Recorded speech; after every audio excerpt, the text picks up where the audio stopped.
Welcome everyone to this Saturday's webinar on Advaita, Vishishtadvaita, and Dvaita. And are they reconcilable? I'm still working on my pronunciation. This is an amazing opportunity, as always, to be on with so many wonderful Hindus from around the world. If you want to drop your location in the chat, please do. We know the Sampradaya, the evolution of different Hindu Sampradayas is complicated, and we're getting into that now. Kalyanji is going to give some more framing to this webinar in just a little bit.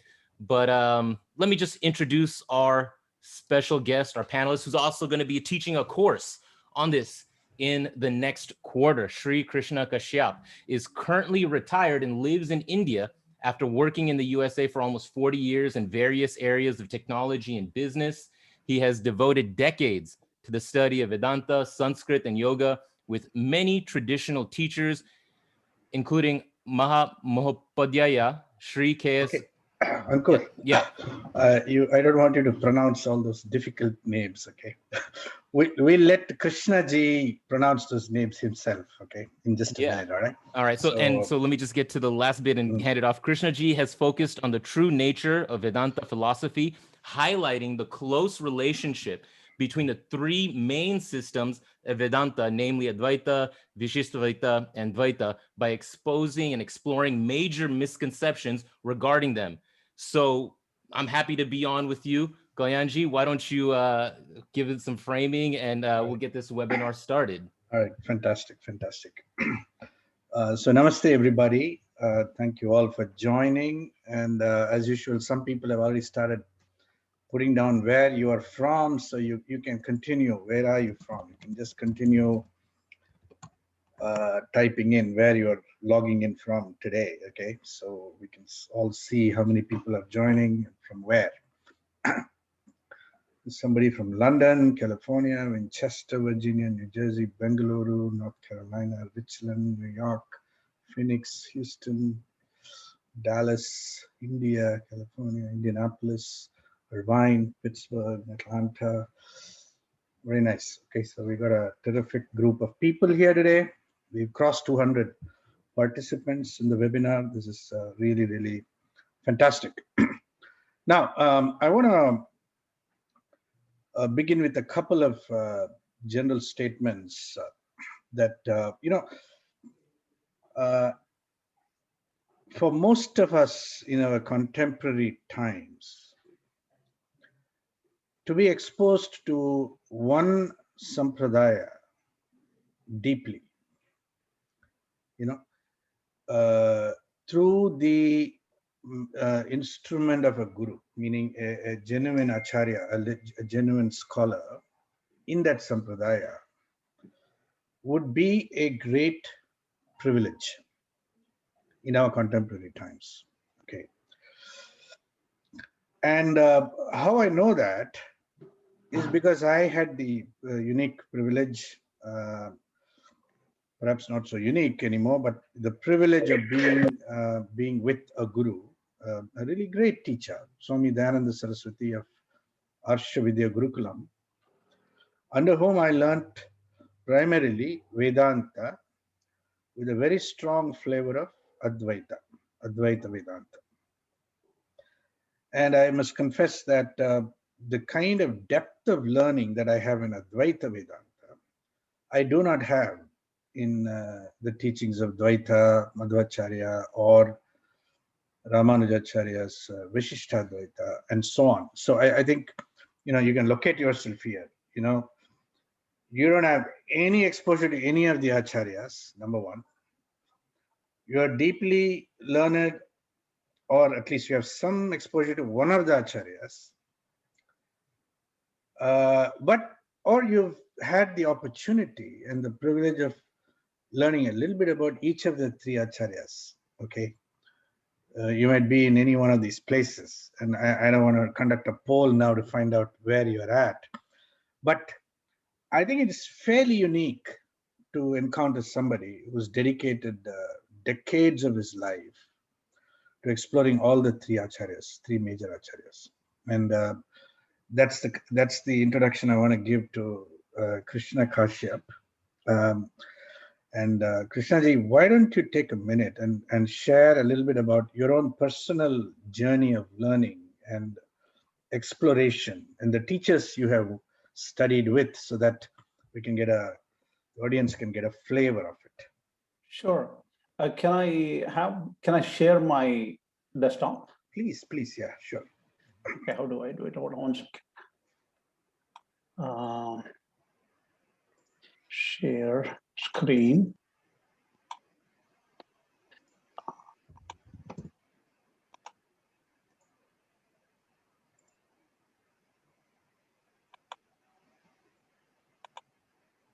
Can you see my screen?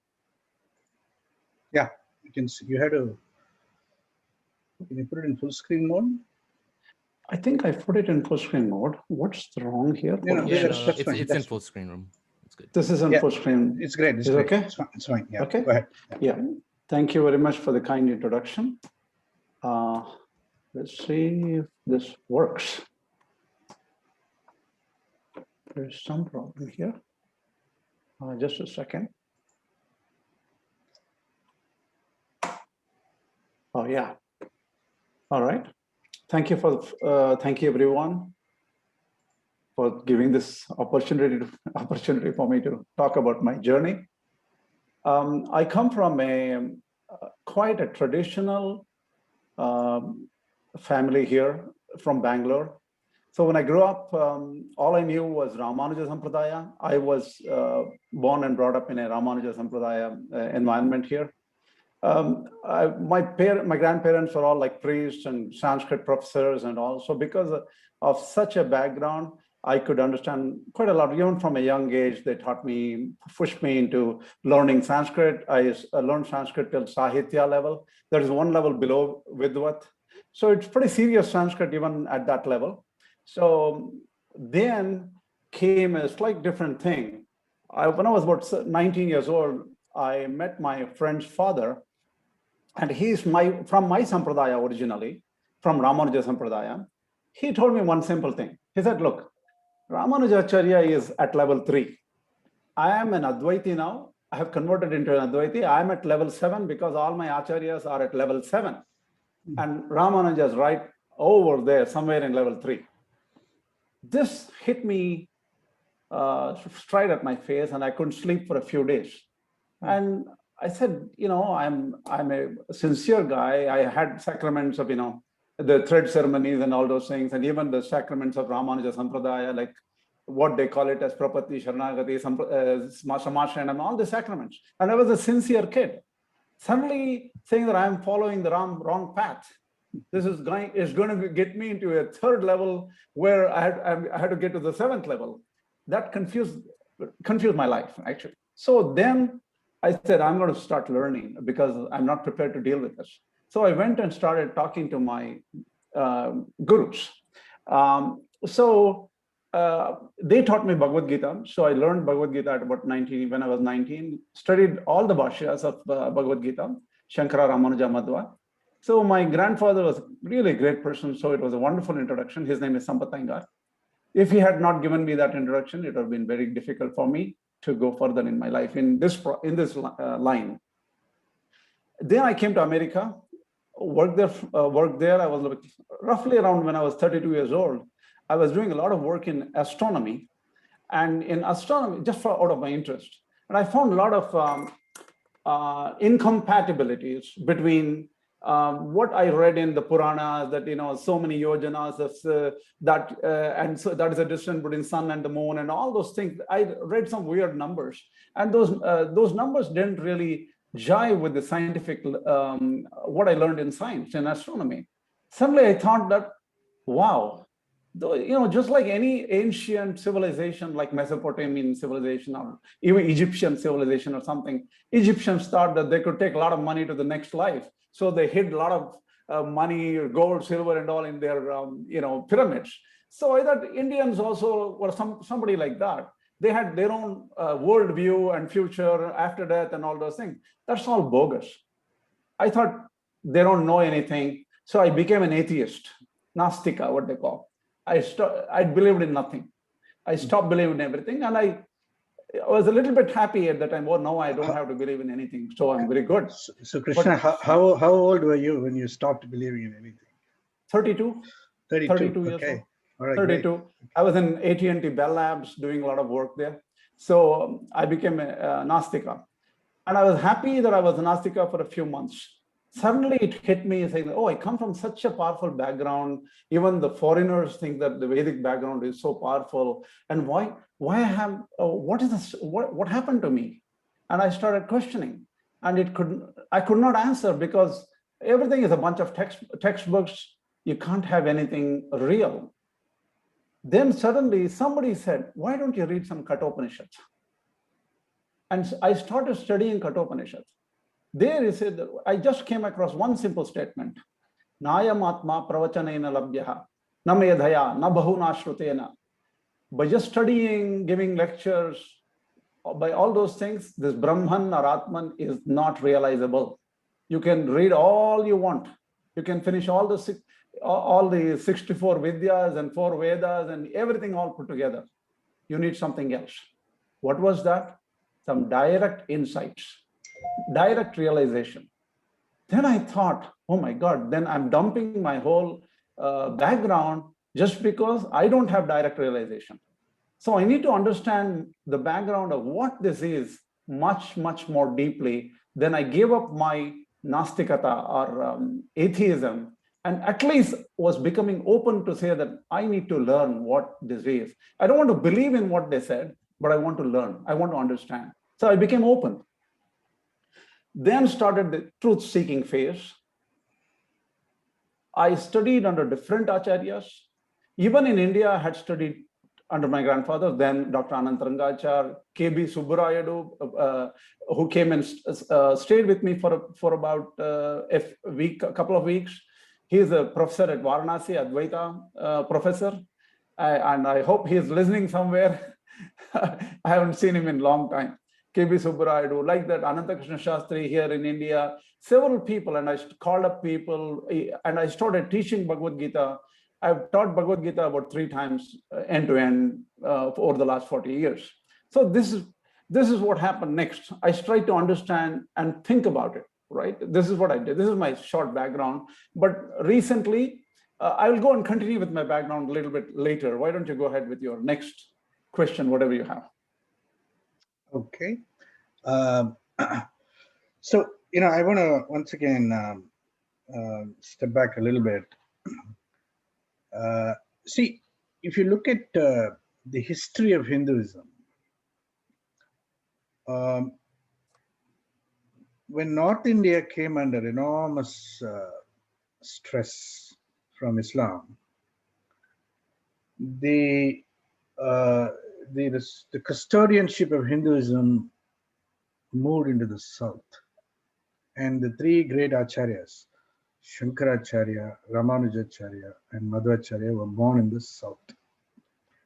And all 3 of them have been responsible for numerous traditions, numerous Sampradayas, which have since spawned all over India. And if you take the various Vaishnava Sampradayas, many of them will claim some kind of link to Ramanujacharya, for example, or Madhvacharya, and so on. And Advaita is all over India. So the Sampradayas, these 3 Sampradayas, or 3 perspectives on Vedanta, became very deeply embedded in the Hindu consciousness, right? So that's what happened. But at the same time, they got compartmentalized to some extent. The people in the Vaishnava, in the Madhva Sampradayas, for example, they don't engage very much with the Advaita Sampradayas, or they criticize them or condemn them in some ways, and vice versa. Okay, so the question we are asking now is, are these 3 Sampradayas reconcilable in any way? Okay, and that is the next question I want to pose to Krishna Kashyap. In your own personal journey, have you found them to be reconcilable at all? Definitely not reconcilable. Definitely. Not at all. Most people will say this immediately if you ask this question. Okay. And I had the same view also, that there is no way I'm going to accept anything other than one Sampradaya which I was born in. Why did I just choose that? Because I was born in it. That's all. I said, that's the end of it. And there's nothing else. Nothing else can come close. And my father and my mother or my grandparents knew exactly where to be born and which Sampradaya to be born. And so they chose the right Sampradaya. That's what I thought. Really speaking, why does this happen? Most people do not know beyond a Sampradaya because that's normal. Something like a family values, right? You don't get away from your family values. So you focus on your family values and the system of thought. And to know some other system in depth is very difficult. So this is a major physical problem we have, right? The other thing is, there is a strong belief system, Sampradaya, we say, right? It's not just your family and immediate family, your entire culture, surroundings, community. They force you to think in a particular way. And they have enough knowledge to convince you. Each system, each Sampradaya is very powerful. And to grow out of it, you think that you know better than your Sampradaya is very, very hard for anybody. It doesn't matter which Sampradaya you're born into. Those people are intelligent. The traditions have gone through, this is like thousands of years of corrections, thousands of years of contributions from these Acharyas. So it is not easy for anybody to go against or to think something is better. That's one thing. The second thing is, each Sampradaya is not a bunch of textbooks and theories. It's a practice methodology called a sadhana. There's rituals and sadhana in every Sampradaya. And these rituals will help you cement your belief, strengthen your convictions in the system of thought which you're following. So it's coming out of the Sampradaya and thinking beyond the Sampradaya is very hard. There is no question about it. Okay.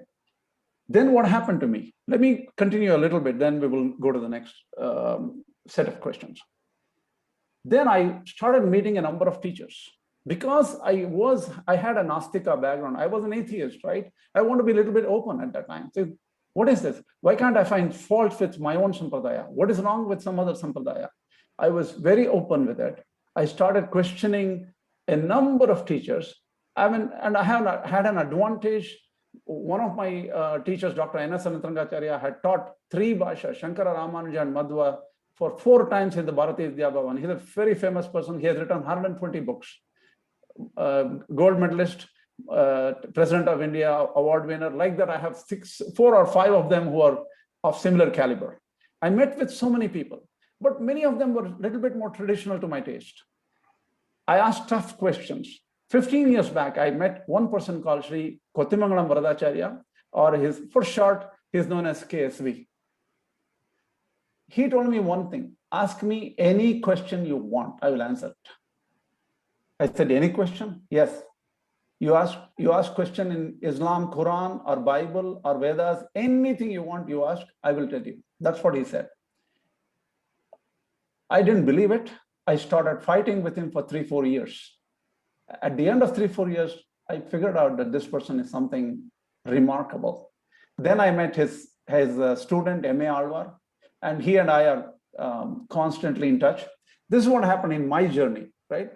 I could not ask everyone all the questions. I have not met everybody in this universe, obviously.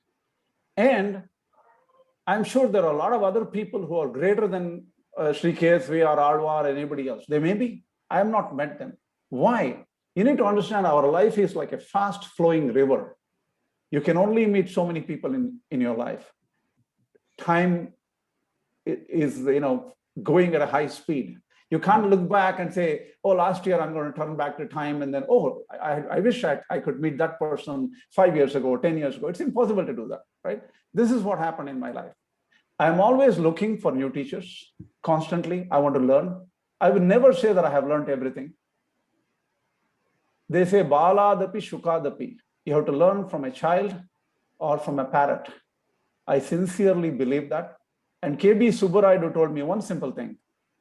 Jagat Guru, they talk about Jagat Guru, positive, they say Shankaracharya is a Jagat Guru, Ramanuja is Jagat Guru. What is the meaning of Jagat Guru? He asked me, sitting in my home. He told me one simple thing. Jagadeva Guruhu, Jagat Guruhu. This universe is your teacher. The world is your teacher. Everything around you is your teacher. Every person around you is teacher. Remember that. That was a very important lesson I learned from him. So you talked about reconcilable. Let me talk about how to do samanvaya. Reconciliation is an English word, but samanvaya is more to my liking. Samanvaya is a Sanskrit term, just with almost equivalent to reconciliation, right? First step to know in reconciliation is you have to rise above and understand different things around you. Elevate yourself. Your knowledge should go up. You have to think calmly and from an external perspective, analyze everything around you, right? Why? Most of us, just a second here, most of us don't know simple things, right? We go to sleep, deep sleep, we don't know where we are at that time. We don't know where we are in the dream state. We don't know how our minds work and who really we are. And Ramana Maharshi, so the whole idea is about who am I? Go think, realize who you are. That simple thing called who am I, we just talk about, oh, I am a PhD. By the way, I'm not a PhD, by the way, just saying. I'm so-and-so, I'm this, I'm the king, I'm the director here, all these things we say, but we don't know who really we are. And we definitely don't know where we end up after death. So we have to understand where we are, and we need to be humble to start with. Understand the systems in depth. Then we need to understand how to appreciate views from different angles. Look at this beautiful scene here. Is the scene bad from this particular view or that particular point? Probably not. This is reality. The reality has got multiple perspectives. You need to try to give up your preconceptions and try to appreciate things around you. And that's common to all philosophy also. Let's take a few minutes to understand how we understand science in our life. Think about how physics, if it at a particle level, we say it's physics. When it comes to like atoms and molecules, we say its chemistry is better.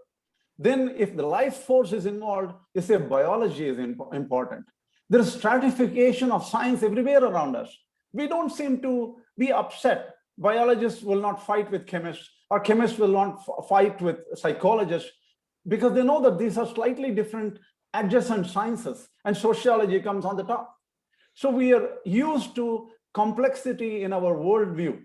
Similarly, the modern physics, if at high speeds, we say relative mechanics works. At very low speeds are like classical mechanics works. If it goes to very low microcosm, when there's very, very small, tiny, less than atom size, we say quantum mechanics. If the speed is very high, we say field theory. Think about how the sciences themselves are complicated, right? Why are we not open to somewhat complicated view of the universe when it comes to philosophy?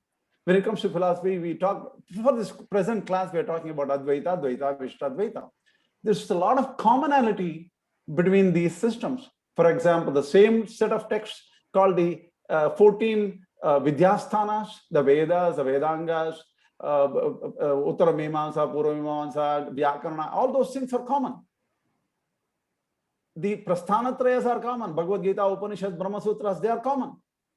Jiva has upadhis or like shariras, right? Sukshma sharira. We have something called a mind, indriyas of the senses. That is Sukshma sharira. We have a Sthula sharira, that is a physical body. This is common to all systems. And bhakti, devotion, is important to all these three systems. So there is a lot of commonality. And while looking at samanvaya or reconciliation, you have to look deeply into each system and say, what is the nature of the goal? Brahmano rupam. What is the goal to be reached? What is the nature of the self? That is, who am I?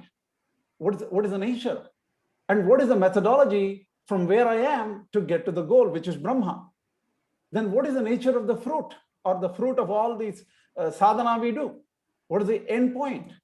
But what is stopping us from achieving the goal? And we need to understand the level of the seeker, right? That is where we are. Each person may be at different levels. So we need to understand this. If you understand all those things, you understand Advaita, Dvaita, Vishishta, Advaita like a science, where you don't have a problem with the chemistry or physics or mathematics or something, because we look at it from a combined view, which are complementary, right? With this view, we can achieve some samanvaya in these systems. Let's be honest with you. Let's be honest with ourselves. The true samanvaya is possible only in moksha. When we reach the goal, and that goal is probably just one, we know that we can get to that goal through different routes. But till then, the true samanvaya is not possible. But here, while we are here, let me give you a small example. Think about Dvaita. Dvaita stresses on separateness. Separateness means a soul is separate, Jivatma is separate, matter is separate, Paramatma is separate. Between two jivas, each jiva is separate from the other jiva. And the jiva is separate from Paramatma, Jada is separate. Everything is unique. They go from the very realistic perspective. Think about whom they are addressing. If somebody is trying to go to some faraway place and he's climbing a mountain or something, but he's stuck somewhere in a valley place, somewhere like this. Look at the picture to the left. I can show it with the arrow here. He doesn't see the peak. He doesn't know which peak he is going. He's stuck here. You have to deliver some information to him in a different way, right? And somebody might have some knowledge of the, where to go, and he's somewhere climbing and he's somewhere midway or somewhere. He knows where he is. He's struggling to get up there, but he has some idea. So Vishishta Dvaita deals with people, that kind of an audience. Dvaita deals with this kind of an audience.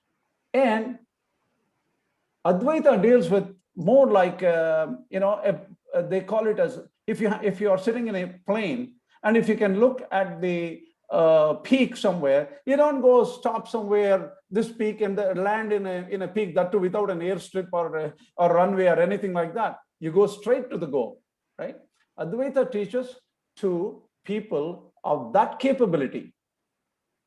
Here, something may be missing here. My view is a little, just a second, please.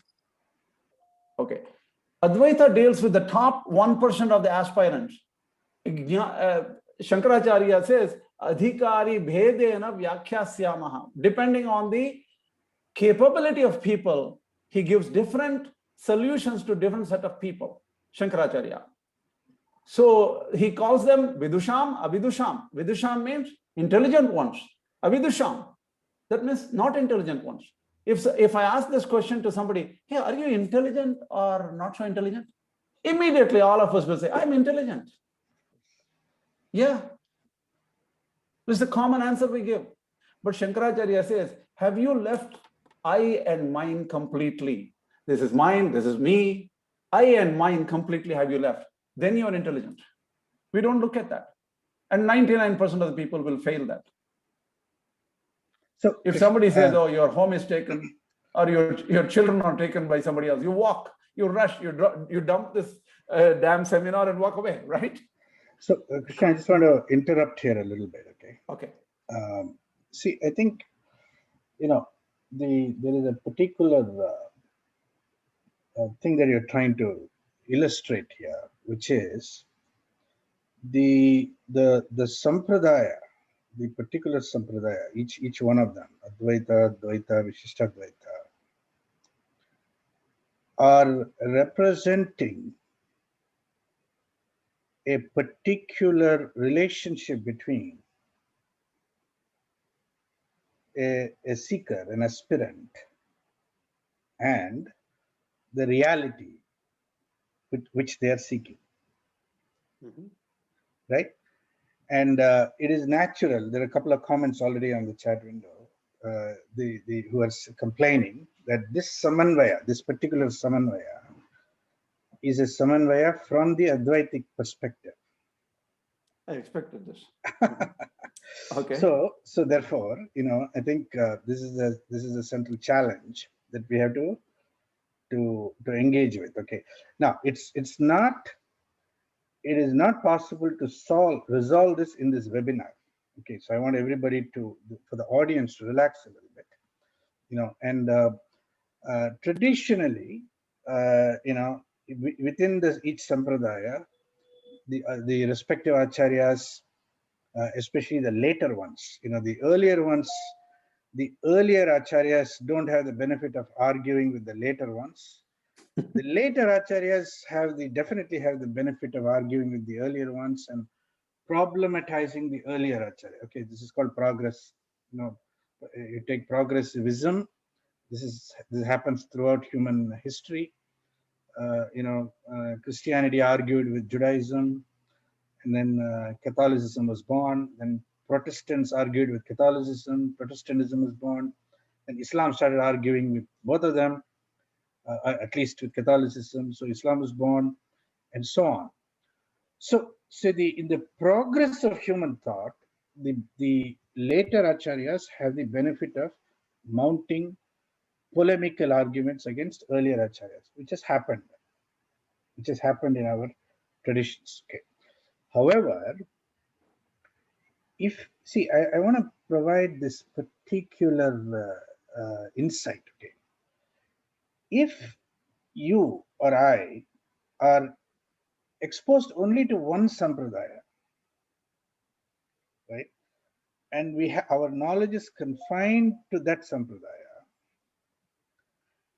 and our understanding of the other sampradaya is based entirely upon the criticisms about the other sampradaya that are contained within that sampradaya. If that's the limit of our knowledge, then I hope we all would have the wisdom and the honesty to say that we have not really studied the other sampradaya on its own terms. This is sort of like this. If you understand Judaism is from the standpoint of Islam, or if you understand Judaism from the standpoint of Hamas and Hezbollah, okay, you would get definitely a very distorted view of Judaism. In order to understand Judaism, you have to enter the world of Judaism. Okay. So what Krishna has done is he's entered these three worlds with various acharyas. So therefore, let's give him some space here to express himself instead of mounting your own arguments. Okay, so that's the point I wanted to make here. Krishna, back to you.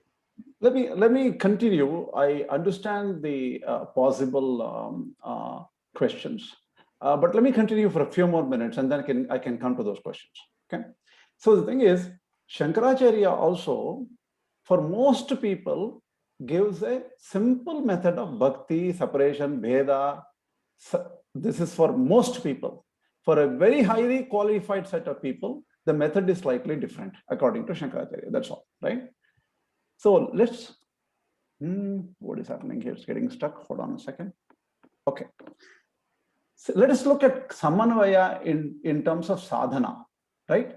Why do I say sadhana? Look at Bhagavad Gita. Bhagavad Gita is a sadhana shastra. Mostly, what do you do now? It doesn't talk too much about where was I before I was born. Doesn't talk too much about the goal that much, but says today, what are you going to do? What is important to you? So right now, if I'm sleeping in deep sleep, I'm not able to understand where exactly I am. How will I understand where I was in my previous birth or something? And how will I understand where I would be after death? These are difficult things, and only for a true real experience of that, I have to be born and I have to be a dead person. That's one I can know. But if you look at sadhana, all the three acharyas have stressed on bhakti. Let me take, most people think that Shankaracharya does not support bhakti. Particularly, there are reasons for it.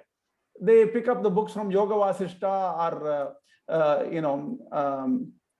Ashtavakra Gita or some work like that. And those people will stress very much Buddhistic views there. And then they think that that is the end of, that is the Advaita represented by Shankaracharya. By the way, Shankaracharya's view of Advaita and Yoga Vasishta's view of Advaita are totally different. Yoga Vasishta supports Jnana Karma Samuchaya. Shankaracharya is dead against Yoga Vasishta. That is why let us not take about 27 books and 27 scriptures. Let us focus on Bhagavad Gita, which is commonly accepted as a master, important, one of the Prasthanatrayas, where the other ones are like Upanishads and Brahma Sutras. Upanishads and Brahma Sutras are a little harder and probably beyond my capability also, to be honest with you. I have learned only a little bit. In the Bhagavad Gita, Shankaracharya, even in his Viveka Chudamani, he says, Moksha Karana Samagriyam Bhakti Reva Gariyasi. Among all the reasons, causes for moksha, to attain moksha, Bhakti Reva Gariyasi, Bhakti Eva, only Bhakti is superior. Simple. So his focus on Bhakti is very high. Obviously, somebody would say the next sentence says, Swaswarupa Anusandhanam Bhakti Abhidiyate. What is Swaswarupa Anusandhana? That means focusing on his own self, focusing on one's own self. And that is Bhakti, which is a very different view of Bhakti as compared to other Acharyas who would say that Mahaniya Vishaye Pritihi Bhaktihi. That means attraction to an extremely superior person who is Brahman and somebody is inferior. And this is where the Bhakti has two different views. But even Shankaracharya, when he explains, not everybody can get to Swaswarupa Anusandhana level because their mind will not go towards, they can't be so calm to get to that level. So they have to go through Bheda, Bhakti, Devata Aradhana, Yajna, all these things. Shankaracharya has clearly said that. Let us look at another important sadhana in the Ramanuja Sampradaya. Sharanagati is very important. Similarly, in the Madhva Sampradaya, Sharanagati is important in it. Sharanagati is total surrender, is important in some ways. Look at what Shankaracharya says in 1862 verse, Bhagavad Gita, Tameva Sharanam Gacha, Sarvabhavena Bharata, Tat Prasadat, Param Shantim Sthanam Prapsyasi Shashvatam. We should look at each words of Shankara Bhashya here. Tameva Ishwaram, that Lord who is Lord of everything. Like how the Upanishad says, Tam Ishwaranam Paramam Maheshwaram, that means he is the Lord of everything. Sharanam Ashrayam, you go totally surrender. Samsara Arti Haranartam, that is to get away from these problems of samsara. Gacha, go surrender. Sarva Bhavena, don't give up everything. Don't keep anything to yourself. Sarvatmana, O Arjuna. Tataha Tat Prasadat, Ishwara Anugrahat, from the blessings of that Ishwara, Param Prakishtam Shantim, you will get ultimate peace. Mama Vishnu Padam, Paramam Padam Prapsasi, Shashvatam Nityam. Here the Shashvatam Nityam is eternal peace you will get. Look at this. You cannot find much difference between Shankaracharya's or Madhvacharya's or Ramanujacharya's Bhashya here. So there's a lot of commonality. You have to look at commonality and try to understand how to classify what is not common. And we will go into much more detail about what differences are between these systems. And if at all we can reconcile, how to reconcile using the help of one of my Acharyas, Sri KSV's book called Satya Siddhi, which is a 100-page Sanskrit book, which he has spent about 80 years of research to write that book. And that book is not complete, it's unfinished. He is 98 years old today. He has lost his sight. His sight works only 10% now for the last 15 years. He could not correct the book or publish it. So based on that, I'm trying to do this class. So one thing he told me, that Guru and his Acharyas told him one thing. Tesham Hridayam Ekameva. The heart of Shankaracharya, Madhvacharya and Ramanujacharya is same. Intention is same. But the history and circumstances and type of people around them were different. Shankaracharya came after Buddhism was in the decline. Buddhism was 75% gone. There is many people at psychological, or when I say gone from India, many of the people had turned against it. Let's put it this way, right? And in Buddhism had changed from Theravada to Mahayana and so many different systems. Nagarjuna had changed Buddhism. So what Buddha taught and what the other people taught were different, even within Buddhism. And Shankaracharya had to deal with those kind of people. And his language may be a little bit Buddhistic because he had to speak the language of the people in front of him. And this is what my Acharya has guided me with. And I'm open to suggestions. This is like I'm learning with all of you. If you're interested, let's take this journey and go further. Great. Okay. So, Krishna, continue. I mean, I'm not sure exactly where you are in your presentation now. No, we were going to talk about course details eventually. When we get to it. So let's get there right now. So, I want to let everybody know that Krishna Kashyap is teaching a course on these three Sampradayas, Advaita, Dvaita, Vishishtadvaita, and how to understand them in terms of their differences and commonalities. Okay, so tell us a little bit about the course itself, Krishna, please. Okay, thank you. See, what we're going to do is first introduce Bhagavad Gita as per the three Acharyas. For that, I might have to give some kind of a skeleton of commonly accepted aspect of Bhagavad Gita. That is where Acharyas converge. They agree on what parts of Bhagavad Gita, and then take their differences and talk about each person's different view, each Acharya's different view, one by one, Shankara, Ramanuja, and Madhvacharya. And then summary, I will definitely talk about summary of each Acharya's views. And you need to remember that we have only 11 classes in this quarter to teach the entire course. So I have to distribute it over 11 lectures, right? At the end, we will talk about Samanvaya or reconciliation based on different methods. I have not discussed all the types of reconciliation we can do in our class, right? In this webinar, by the way.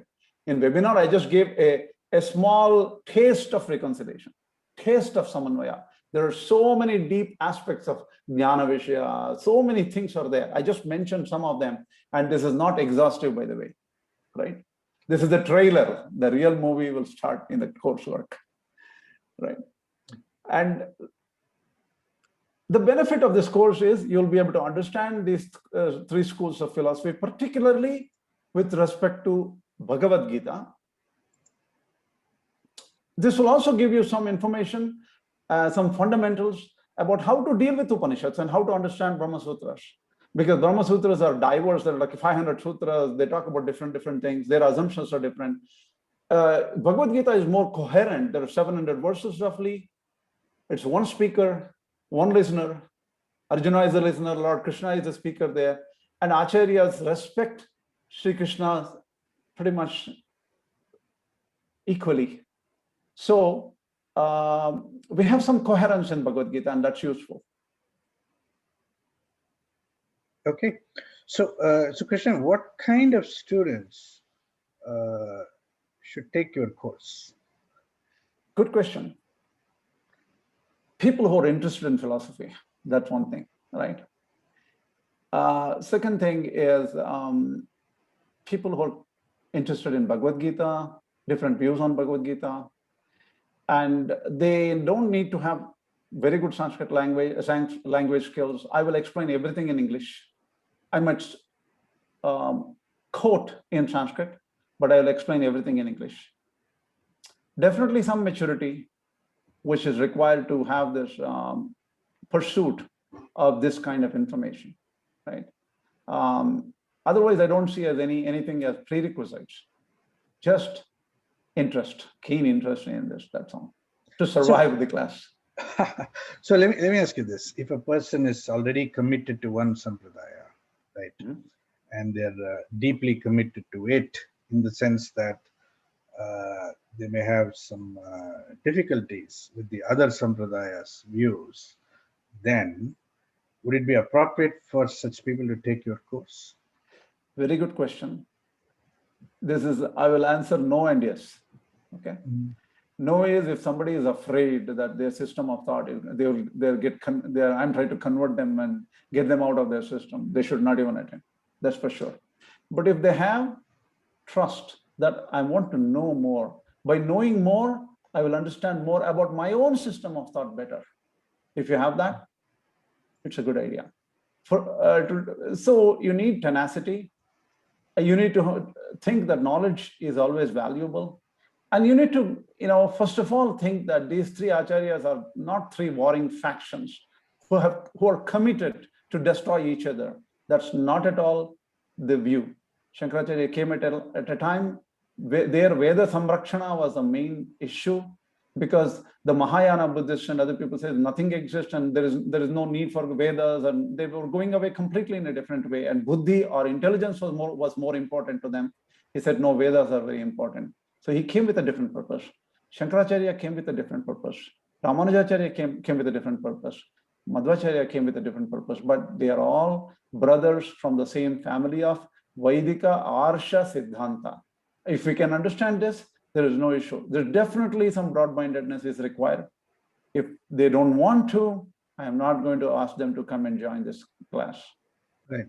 So, I think we can say safely that, if someone is polemically inclined about a particular sampradaya, and therefore they are against the other sampradayas for whatever reason, right? When they've got socialized that way, maybe the course may not be appropriate for them, right? No, I would argue against it. Really? Suppose somebody is polemically inclined, right? You want to learn the other side very well to beat them, right? If you suppose I say this is my system, I will not say any which system. Some system, yaks, right? If I don't know the flaws of the other system, how will I attack them, or how will I even justify them? Or if somebody is going to ask you, why did you choose your system? Just because he was born in in that family? Or did you use your intelligence to choose the system? Do you honestly have conviction to believe in your system? Then if you learn more, you will become better. But there's a problem here. At a very early stage, you don't want to shake a small plant. So if somebody's roots are not well strong enough, there's still the winds and the storm will blow them away and they will get confused. That should not happen. So if somebody is not secure, they will not be able to appreciate this class.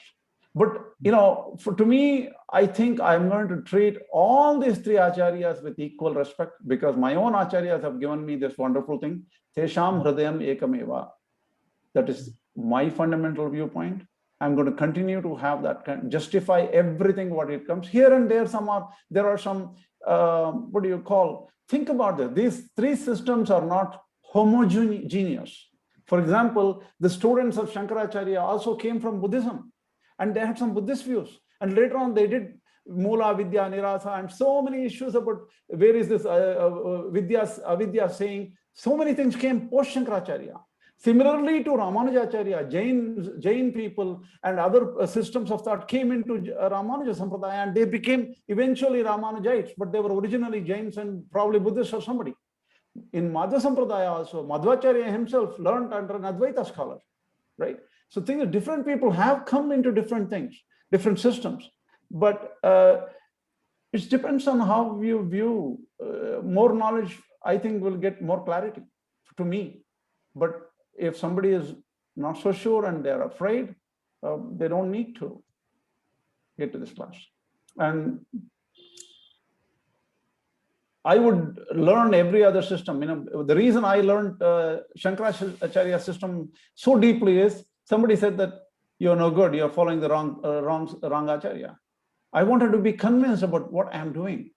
It took me a long 10 years, 15 years. Yes, not many people will have so many years of a focused interest.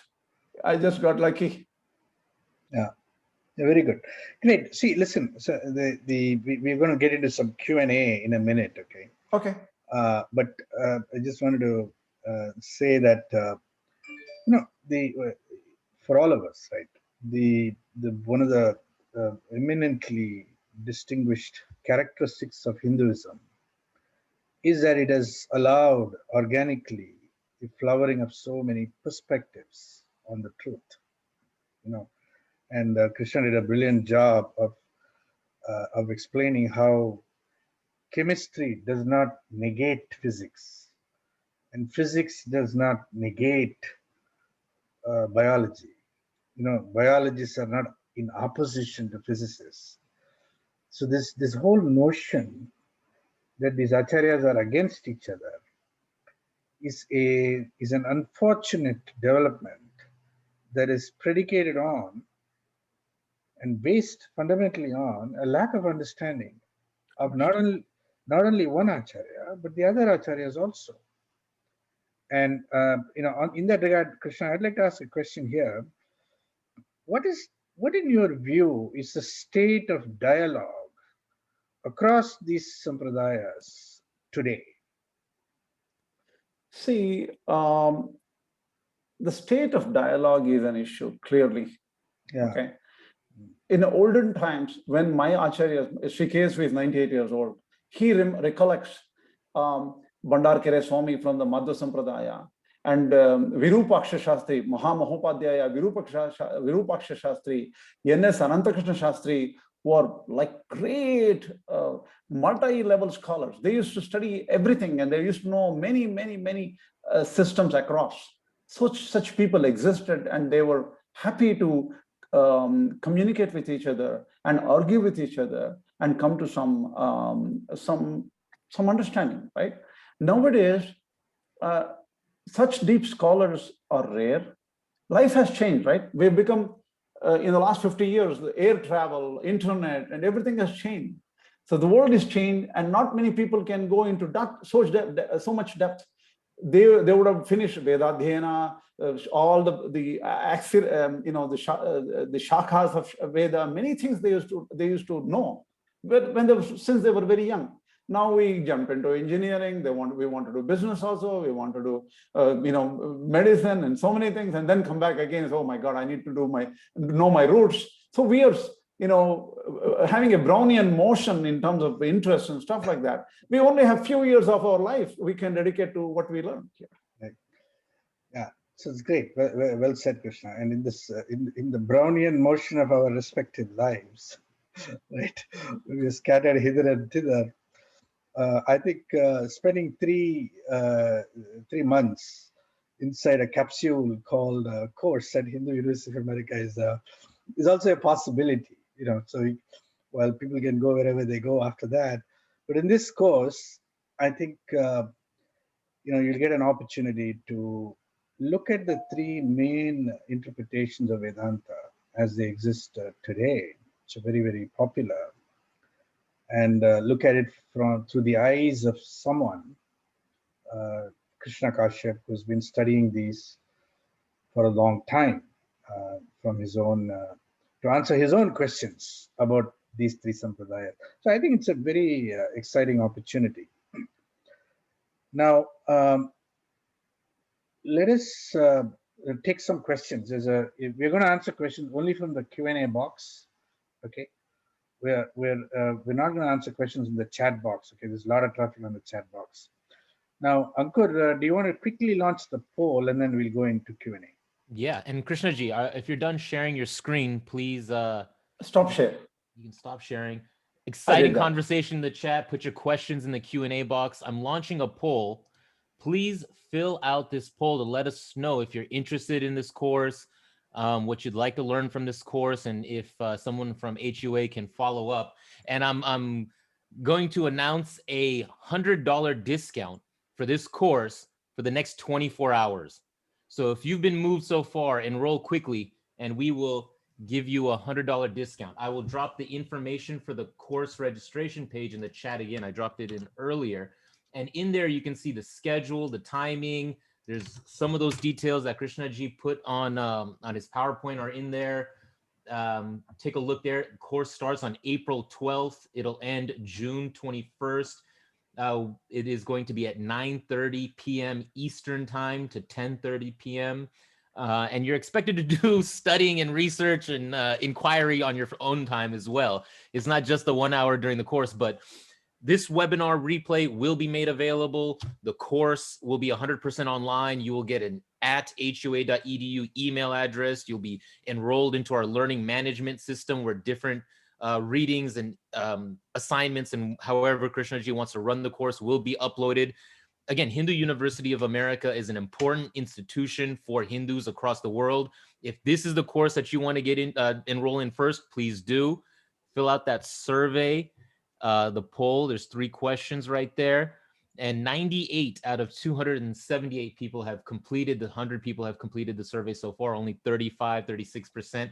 Please complete it so that we know where you're at and we can follow up if you want us to, as opposed to something else. Anyway, this has been amazing. Let's keep it going, Kalyanji. So what I'm going to do is I'm going to select a few questions from the Q&A box for Krishna to answer. Okay. So Krishna, here is a question. Is it possible for you in 2 minutes to give a sense of the main difference between the 3 Sampradayas as for like a layman's understanding? Is it possible? Yeah. See, in a very rough way, right?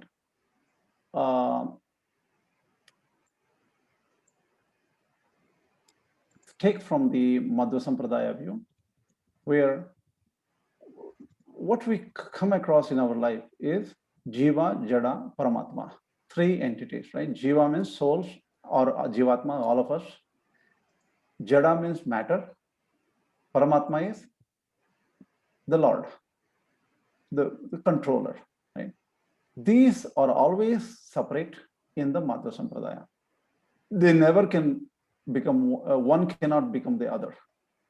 So this is a fundamental idea of Madhvacharya.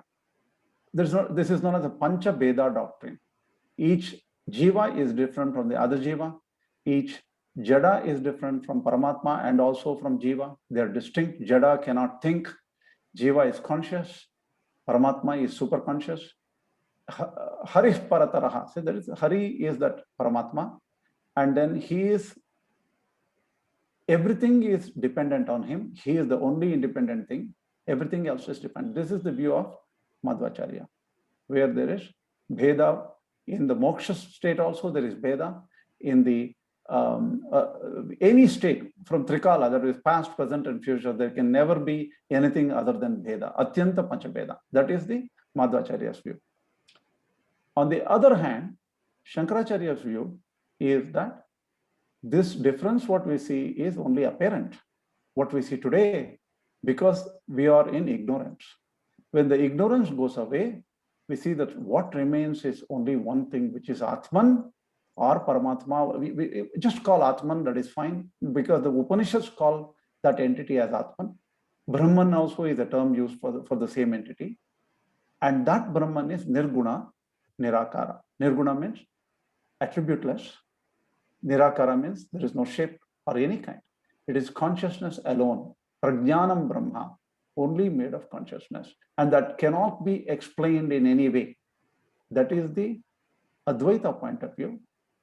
And the Vishishtadvaita point of view is, there is this Brahman, and the Jiva and Jada are like body of Brahman, like a Sharira Shariri Bhava, they say. That means it is not like how we take it as like I have a head and an arm, and not like that type of Sharira Shariri Bhava. Sharira Shariri Bhava in the Ramanuja Sampradaya means those two cannot exist without that other Paramatma. And they supported by Paramatma, that is, he is the basis, foundation, and the Jiva and Jada totally are dependent and also physically supported. He is the Antaryami, he is the inner soul of Jada and Jiva. So he is the inner controller of all the Jivas. He is the inner controller of Jada, matter. This is a very simple overview of 3 Acharyas' view. That is, Vishishtadvaita is last what I spoke. Advaita was prior to that, and prior to that it was Dvaita.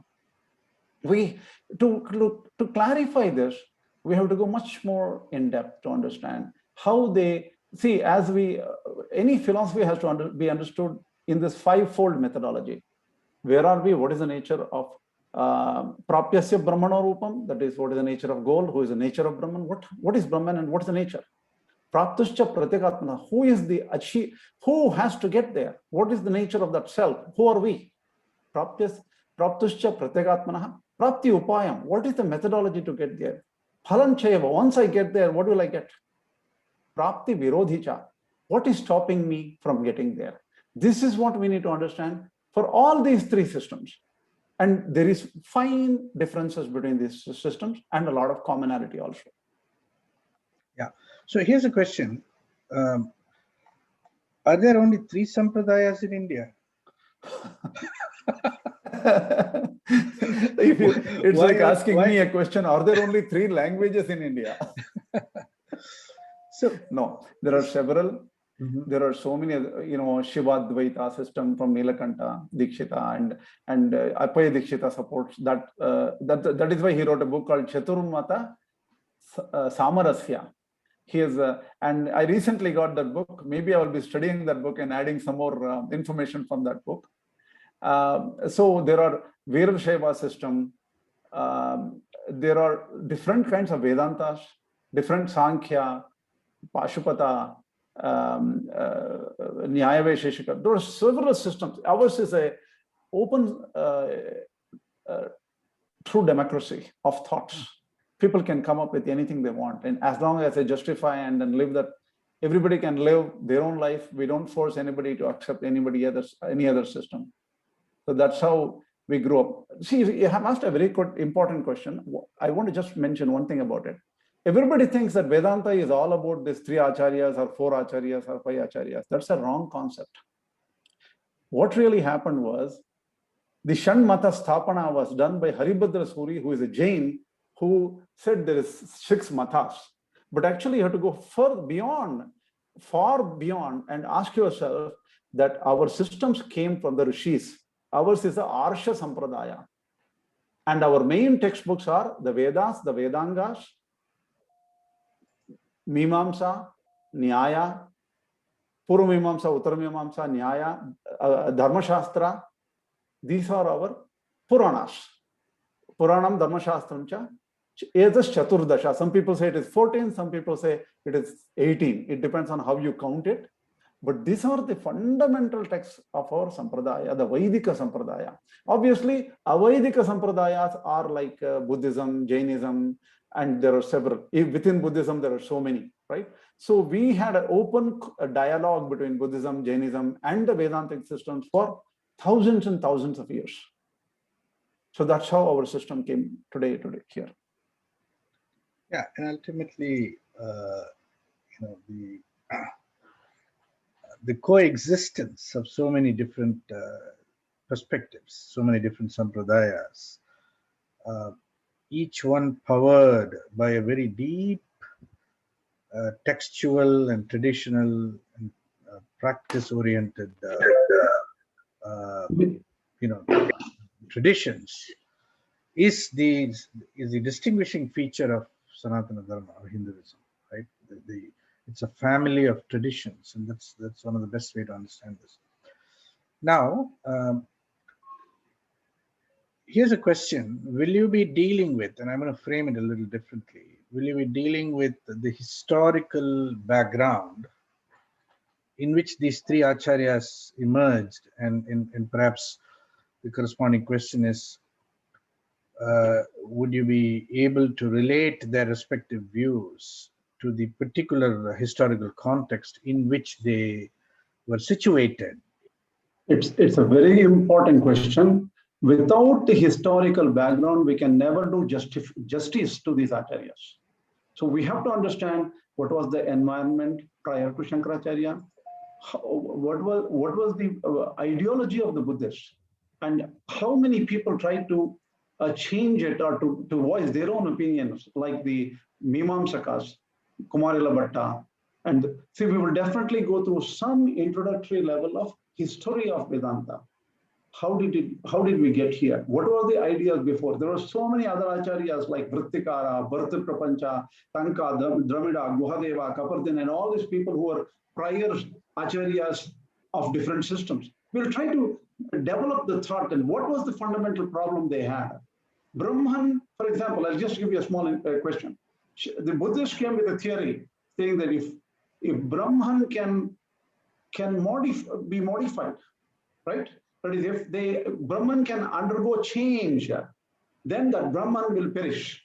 So anything which can undergo change will perish. That was a Buddhist rule they had. Shankaracharya said, in Vedas, you find statements where say Brahman,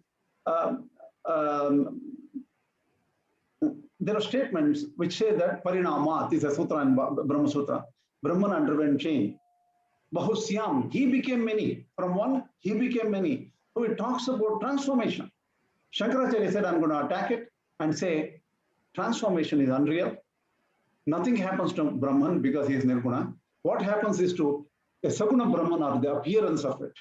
So he protected Brahman's purity by having these two levels of truth. So the development of thought, I'm just giving you a small sample. So the development of thought happened progressively, and that has to be explained properly. And without that, we will not get a good hold of the these three Vedantas. Okay, so here's another question. If one's knowledge about Hinduism or these Sampradayas is very, very basic, in other words, let's say I don't know any of the Sampradayas, would this class be difficult to follow and understand? In other words, are you going to assume some prerequisite preparation on the part of the students, at least in some of the basic ideas of Hinduism, before they can step into your class? See, the thing is, it's a very good question. It's a little bit hard to answer this question also. See, there's only 11 classes. Okay, in the 11 classes, first 1 or 2 classes, I'm going to give introduction to Bhagavad Gita and the structure of Bhagavad Gita, which is commonly understood by everybody. And that I'll make it very simple.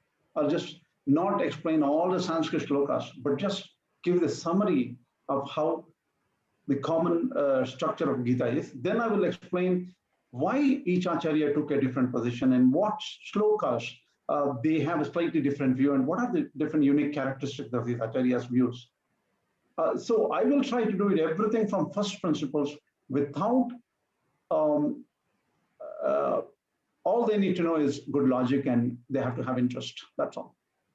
They don't, if they're seriously interested, they will definitely understand everything what I will say, because I will say in English and I will not put complex terms. I may retain the term here and there only to see, because the terms in English and terms in Sanskrit are different. For example, soul in English is not exactly equal to Jivatma in Sanskrit. Soul is breath according to Bible. And even the Jewish tradition, soul is just breath. Soul is not what we are talking about in the as a nityavastu or eternal entity kind of a thing. So the thing is, I have to use some terms, but I will explain every term I use in Sanskrit in reasonable English. Yeah. So here's another question. Why are you so interested in reconciliation across these Sampradayas? What will society get out of it? I want to, can I take a crack at that? See, definitely I'll tell you one thing, it is not a political motive saying that, okay, if I bring everybody together, I will become a Hindutva oriented person and then India will become Hindu. Nothing like that, okay? Not at all like that. I was curious to find out what the truth was. Are they really, these Acharyas were intellectual warriors trying to fight each other and create division of society all over the place? What was their real view and what was their intent? That was my idea when I started looking at it. And another thing is of selfish idea that I'm following Ramanujacharya. Am I justified in following Ramanujacharya? I had a selfish idea also. And now I'm much more open and say that, in fact, my guru says it is short-sightedness to break Vedanta into 3. There is no 3 slices. You cannot cut Vedanta and make 3 separate slices out of it. Because each Acharya is forced by statements to go slightly the other way.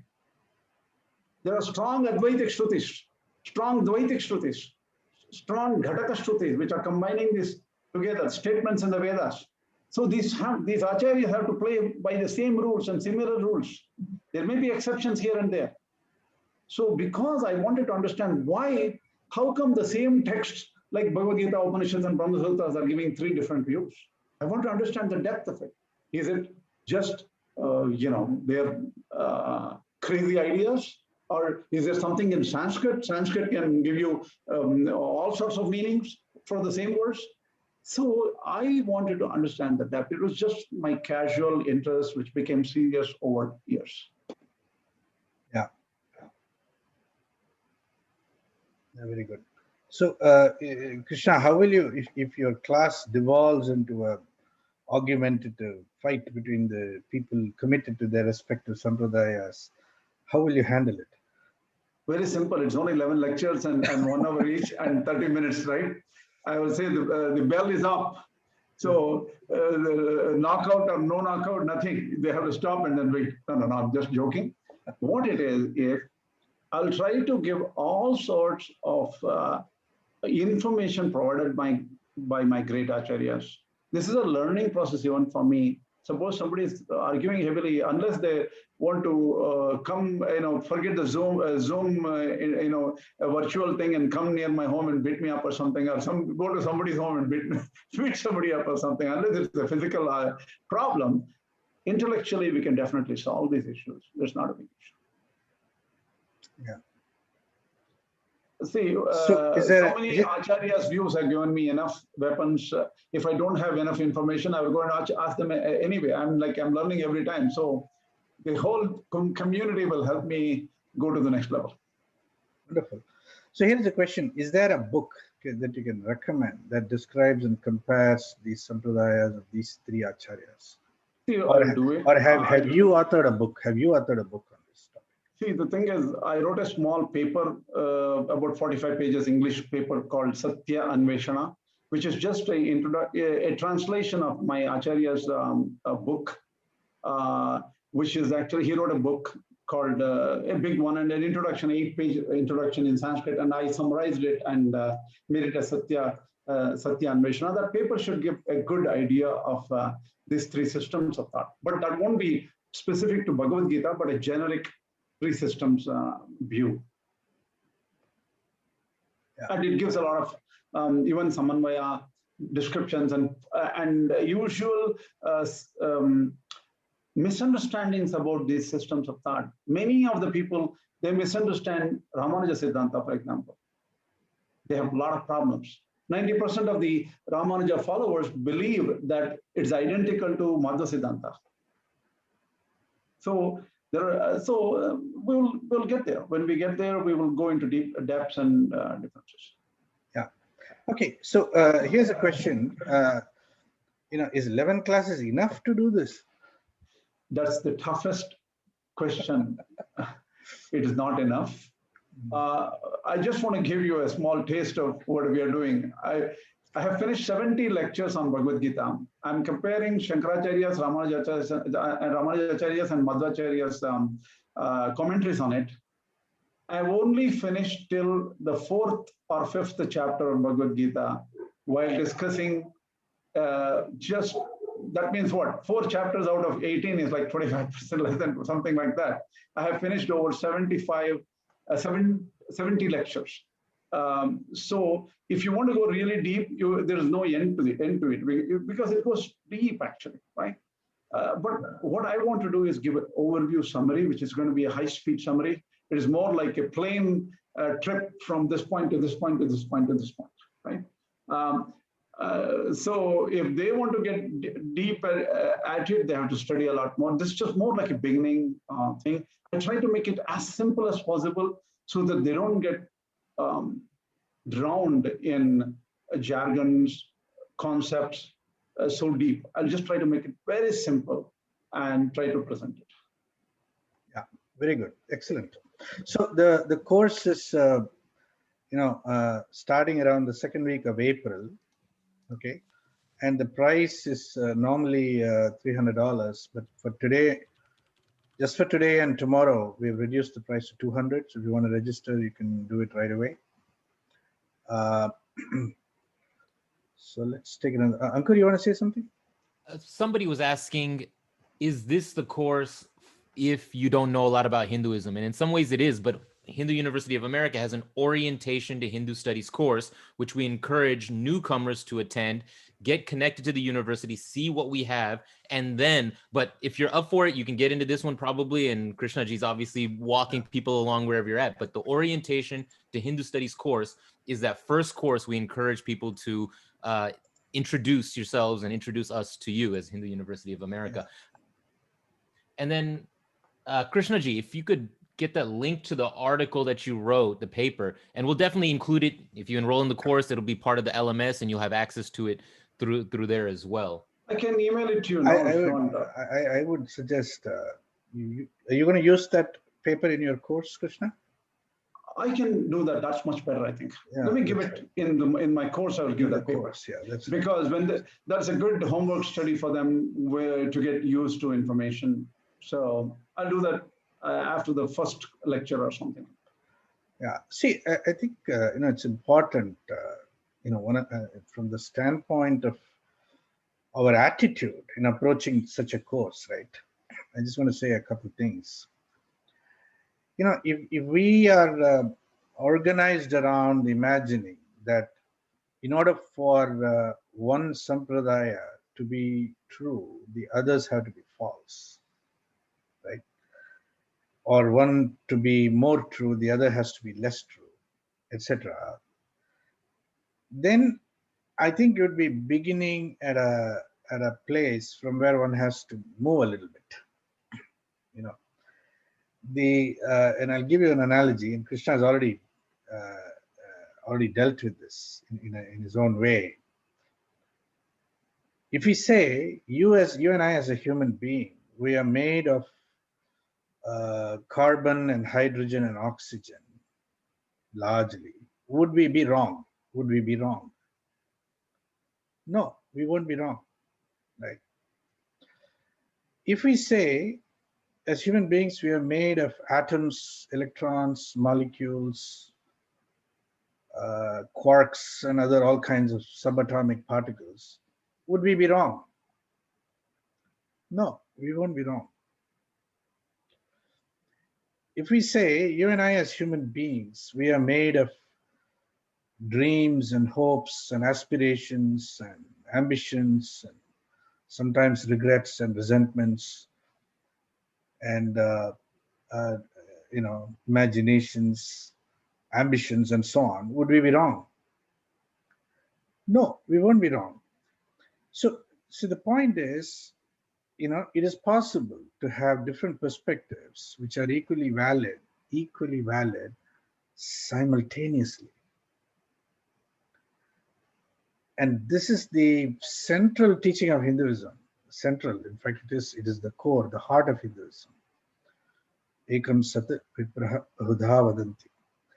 Now, unfortunately, the polemical attitude, which is to say that in order for me to be right, you have to be wrong, is an overlay on this natural plurality of Hinduism. It's an overlay, and people have imbibed it considerably. So I think in large measure, this course is an opportunity to decondition ourselves from such fixation that in order for my sampradaya to be true, I have to negate and invalidate other sampradayas. Am I saying it correctly, Krishna? Perfect. Yes. It's very important to understand that. Yeah. So for people with that kind of open mind, this course I think would be great. It'd be very, very deep and wonderful, really. All right, let's take a couple more questions. A couple more questions just running through. The course will be 1 hour on Mondays. We understand that if you're in the United Kingdom, the time doesn't line up, but we're working on having different courses offered in different parts of the world. We need enough people from United Kingdom to change the timing. And the course will be live, right? You will be able to interact. Krishna Ji will give a lecture. He'll include time for discussion, but then the Uncle, replay will be available after. One correction, there'll be 1 hour of class time, as in lecture time and so on. But there'll be another 30 minutes of Q&A with every class. Okay. Yeah, go ahead. Anything else? And then let's please complete the survey if you haven't already. We have 156 people out of the 201 remaining who have filled it out. And then I can end and share the results if you can just find that and fill that out real quick. Yeah, I want to take a question here. Someone called Prabhat is asking. There was an original Gita, and then an author 1 added another 150 verses, and then an author 2 added another 90 verses, and then finally we got to 700 verses. Now, Prabhat, this is for you if you're still around. See, this type of layered construction of the Bhagavad Gita is a Western, analysis of the Gita, and completely not accepted within the traditions of Hinduism. The Sampradayas, all of the Sampradayas deal with the Gita as a complete text. Right, Krishna? Yes. See, the thing is, this has been addressed actually by Shankaracharya himself. Because Shankaracharya, around at that time, there was this complication about 745 verses or 700 verses or something. Even recently, there are some research papers written that 745 is the one. Kashmir Shaivism and Kashmir, particularly Abhinav Gupta, and so some people have said it's 745. Fundamentally, these verses will not change the meaning of Bhagavad Gita. The rest, if at all, they were original. But taking what Shankaracharya has done is a safe issue. If I can say that I can do more research than Shankaracharya, then such a person would say, okay, I'm still going to debate it. But that's not an easy thing to do. Hence, I would say I'll just go with the numbers, what Shankaracharya said. So did all the other Acharyas agree with it.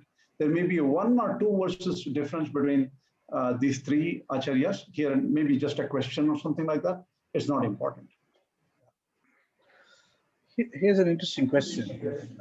Why do we always refer to these as philosophies and not as a Vedic science? And I'm gonna take that question, Krishna. Okay. Sure. See, the problem is you're trying to map a Sanskrit word called either Shastra or Darshana into English, into the English understanding of the words philosophy and science.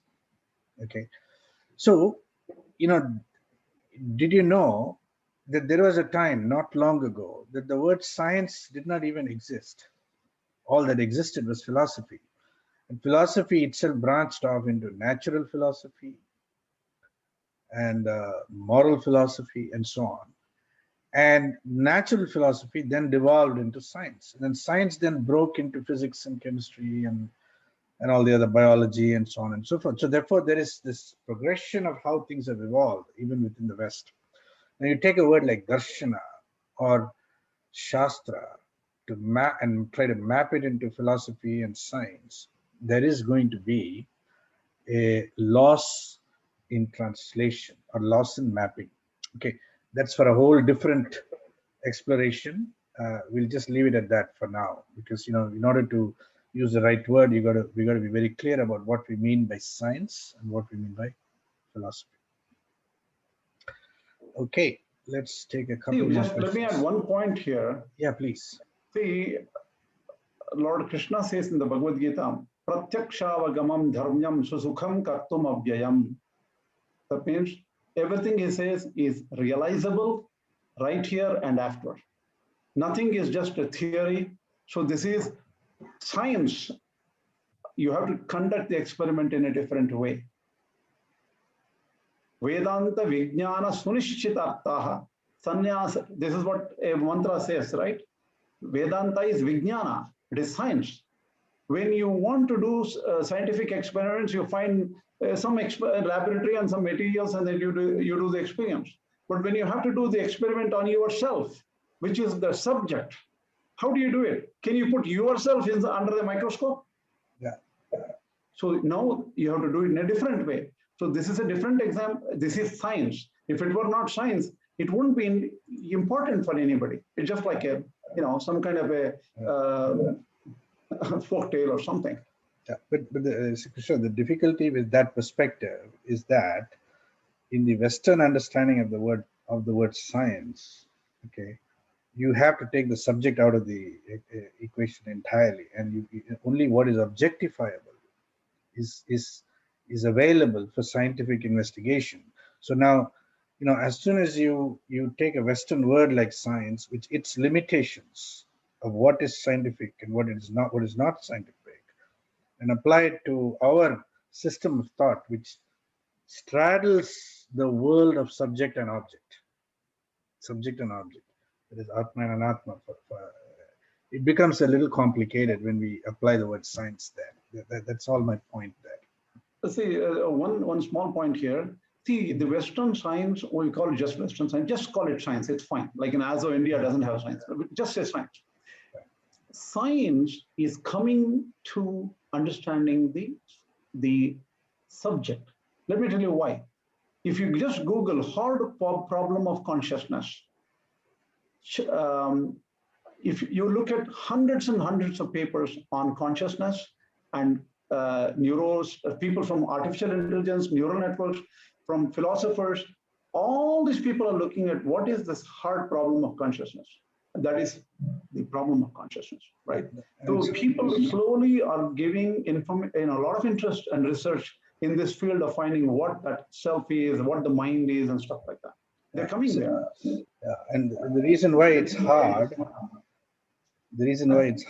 is because you can't objectify consciousness, and that's the problem.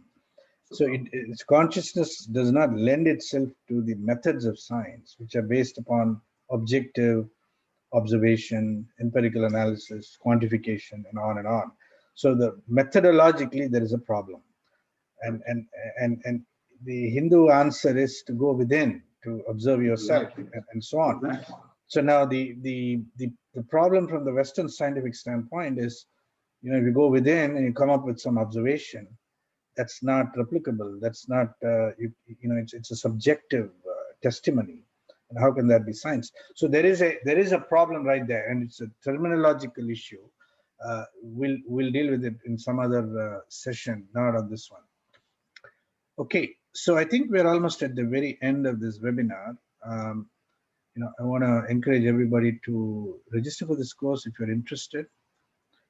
There's an interesting question. Does doing Samanvaya between Vedanta Darshanas, basically these three Acharyas, for example, can it help us do Samanvaya across non-Vaidika Abrahamic traditions also?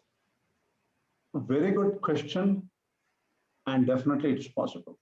See, the thing is, this is a method used to do Samanvaya for Vedantic systems. It will apply across. You need, in fact, particularly my Acharya has done Samanvaya across different non-Vedic systems also, but he was sort of asked not to do it by public for political reasons and for safety reasons and things like that, because some people may take it in the wrong way. So, but theoretically, yes, we can do Samanvaya across any system, including Buddhism, including hardcore Madhyamika Buddhism. It's possible. Yeah. Okay. All right. So here is so let's say this is the final question. Okay. I mean, somebody's asking, can you audit a few sessions of this course? The answer is no. You have to register for the course and take it. Okay. We're not doing partial auditing and all that.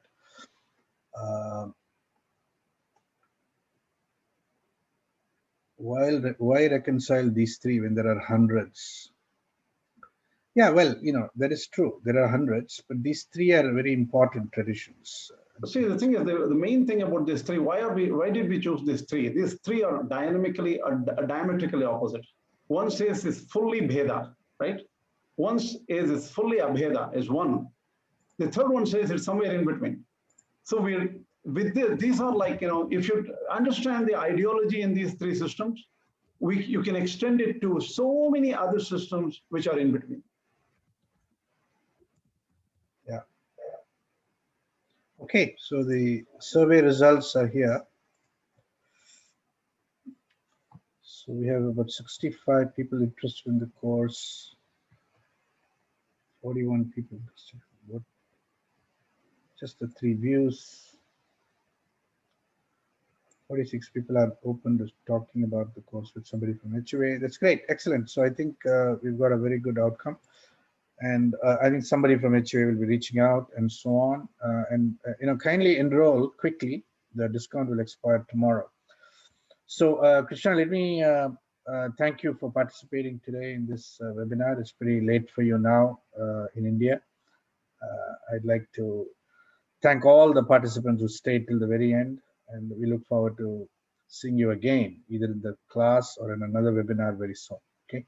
Namaste, everybody. Thank you. Namaste, everybody. Namaste. Bye-bye.